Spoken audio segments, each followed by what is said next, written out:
అంతే కష్టపడుతూ మీ అందరి గౌరవాన్ని పెంచే విధంగా జగనన్నకి ప్రజలు అండగా ఉండే విధంగా ఈ రోజు మనం నడుచుకుంటున్నామని కూడా ఈ సందర్భంగా తెలియజేసుకుంటున్నాం. మన పార్టీలో ఉండి మనకి వెన్నుపోటులు పొడుస్తున్నా ఏ రోజు ఎవరిని కూడా మనం ఒక మాట అనలేదు, ఎవరి పనులు ఆపలేదు, ఎవరి పదవులు ఆపలేదు, ఎవరి క్వారీలు ఆపలేదు. అన్ని చేసుకుంటూ కూడా మాకు రోజమ్మ నష్టం చేస్తుంది అని చెప్పడం అనేది చాలా సిగ్గుచేటు, చాలా బాధాకరమని కూడా ఈ సందర్భంగా తెలియజేసుకుంటున్నాను. నా పనేదో నేను చూసుకుంటూ 4.5 సంవత్సరాలు కష్టపడి నేను ముందుకు వెళ్ళానే తప్ప ఏ రోజు కూడా నాకు చెయ్యని వ్యక్తికి కూడా నేను ఎప్పుడూ కూడా అన్యాయం చేయలేదు, చేయను కూడా అని కూడా ఈ సందర్భంగా తెలియజేసుకుంటున్నాను. అలాగే ఈరోజు నా శక్తికి మించి నేను ఎమ్మెల్యేగా ఉన్నప్పుడే మొత్తం నియోజకవర్గాన్ని తిరుపతిలో చేర్చాలన్న ప్రయత్నం మన నాయకుల కోరిక మేరకు ఎంత కష్టపడి చేశానో మీ అందరికీ తెలుసు.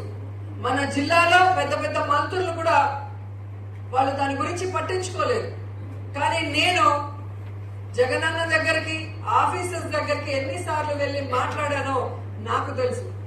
ఎప్పుడైతే తిరుపతికి దగ్గరున్న పుత్తూరు, వడమాలపేట మాత్రమే తిరుపతిలో చేర్చగానే మిగతా 3 మండలాలు చిత్తూరు వరకు వెళ్ళలేక ఇబ్బంది పడతాయని అన్నని రిక్వెస్ట్ చేయడం జరిగింది.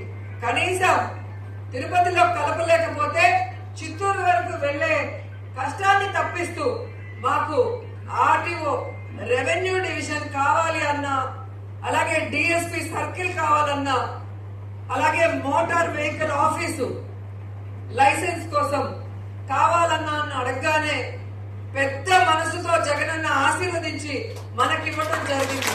అది ప్రతి ఒక్కరూ కూడా గుర్తుపెట్టుకోవాలి. నేను కూడా సైలెంట్ గా ఉంటే 5 మండలాలు రోజు చిత్తూరుకు పోవాల్సిందే. సో ఈ ఒక్క పనికే నాకు మీరు 2 సార్లు కూడా ఓటేయచ్చు, 2024-2029లో కూడా ఓట్లేయచ్చు. అంత పెద్ద విషయం అది మీకు కూడా తెలుసు, నేనే చెప్పడం కాదు. అలాగే మన 100-బెడ్ హాస్పిటల్ తూతూ మంత్రంగా కట్టేసి వెళ్లారు. దానికి రోడ్ లేదు, లైటింగ్ లేదు, డ్రైనేజ్ లేదు, ఏమీ లేదు. మీ అందరికీ తెలుసు. అది దాన్ని 5.5 కోట్లు పెట్టి రెన్యువేట్ చేసి, తుడాలో మళ్ళీ 1.5 కోట్లు పెట్టి రోడ్ వేసి, లైట్లు వేసి, ఆ రోడ్డు ల్యాండ్ అతనికి రోడ్డు ఎక్స్చేంజ్ చేయించి కేబినెట్ లో పెట్టి చేయించడం జరిగింది. ఈ రోజు మన నియోజకవర్గ ప్రజలు డయాలసిస్ కి ఇబ్బంది పడుతున్నారంటే జగనన్నని రిక్వెస్ట్ చేసి డయాలసిస్ సెంటర్ కూడా పెట్టించాలని కూడా గర్వంగా చెప్పగలరు. ఈ 3-4 రోజుల్లో దాన్ని కూడా ఓపెన్ చేస్తున్నాం. 5 డయాలసిస్ యూనిట్స్ మనకి ఇవ్వడం జరిగింది. ఇది జగనన్నని ఎమ్మెల్యే వెళ్ళి అడిగితేనే జరిగేటివి. జగనన్న ఇచ్చేది సంక్షేమం, రొటీన్ అభివృద్ధి.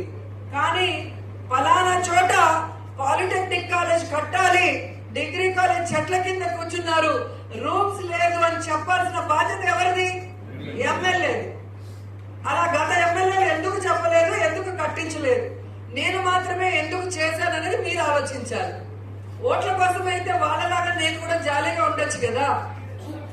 మంచి మనసులో మీకు గౌరవం పెరగాలి, మన నియోజకవర్గం అభివృద్ధి చెందాలి, మన పిల్లలు కూడా చక్కని క్వాలిటీ ఎడ్యుకేషన్ ని తీసుకోవాలన్న ఉద్దేశంతోనే ఈ రోజు యూనివర్సిటీ లాగా ఎంతో బ్రహ్మాండంగా పాలిటెక్నిక్ కాలేజ్ కట్టడం జరిగింది. అలాగే విజయపురం సబ్ స్టేషన్ లో ఐటీఐ కాలేజ్ ఎవరైనా ఊహించుంటారా? అన్ని ఫెసిలిటీస్ తో ఈరోజు చక్కగా కట్టించడం జరిగింది. పిల్లలు అక్కడ చదువుకున్న వాళ్ళకి ట్రైనింగ్ ఇప్పించి జాబ్స్ ఇచ్చే విధంగా కూడా మనం 2 సార్లు పంపిస్తే ప్రిన్సిపల్ సరిగ్గా రిసీవ్ చేసుకోకుండా పిల్లల భవిష్యత్తుతో ఆడుకుంటున్నాడని కంప్లైంట్ చేసి మార్చడం జరిగింది. ఇప్పుడు వెంటనే వాళ్ళకి ట్రైనింగ్ ఇప్పించి జాబ్స్ లో పెట్టించే కార్యక్రమం కూడా చేయబోతున్నామన్న సంగతి మీ అందరికీ తెలియజేస్తుంది.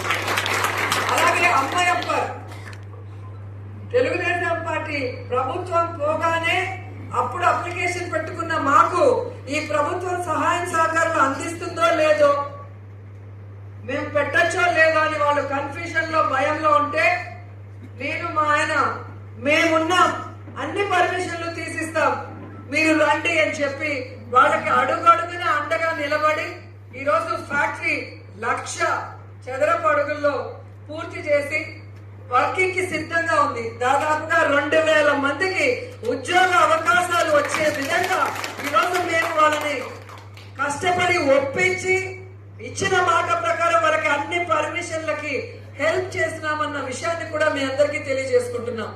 ఈరోజు ధైర్యంగా ఏ భగవంతుడి మీదైనా మేము ప్రమాణం చేసి చెప్పగలం, ఒక్క రూపాయి లంచం తీసుకోకుండానే ఈరోజు ఇన్ని కన్స్ట్రక్షన్స్ చేస్తున్నాం, ఇన్ని ఫెసిలిటీస్ చేస్తున్నాం, ఇన్ని పర్మిషన్స్ ఫ్రీ ఆఫ్ కాస్ట్ లోనే చేయిస్తున్నాం అన్న విషయాన్ని మీరు తెలుసుకోవాలి.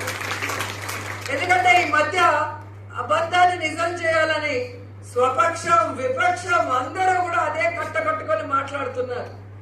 వాళ్ళ అన్నలు, వాళ్ళ ఆయన, ఆవిడ, మనం దోచేసుకుంటున్నారు. మీ మండలంలో ఏముంది, అది ఏం తెచ్చుకున్నారో మీకు తెలియాలి. బయట వాడికి తెలియదు కాబట్టి వాళ్ళకి చెప్పాల్సిన అవసరం నాకు లేదు. మండల ప్రజలకు చెప్పాలా, లీడర్లకు చెప్పాలా కాబట్టి చెప్తున్నా. అలా ఎవరికైనా అనుమానం ఉంటే ఒకసారి మీ మండలం ఒక రౌండ్ వేయండి. ఈ మండలంలో ఏముంది, ఇప్పుడు ఏమి లేదని మీరు చూస్తే మీకే అర్థమవుతుంది. ఇక మూడోది,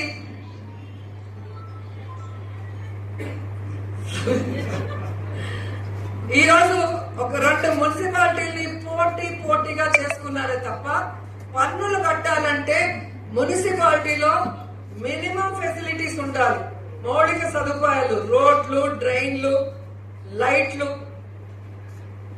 ఒక మున్సిపాలిటీ అంటే పిల్లలు పెద్దవాళ్ళు ఆడుకునేలాగా పార్కులు, అలాగే ఎలక్ట్రిక్ క్రిమినేషన్, ఇవి కరెంటుతో శ్మశానంలో గౌరవంగా దహన కార్యక్రమాలు చేసుకునేటివి, అలాగే ప్రభుత్వ బిల్డింగ్స్ అన్ని కూడా ఏవేవైతే కావాలో ఈ రోజు గర్వంగా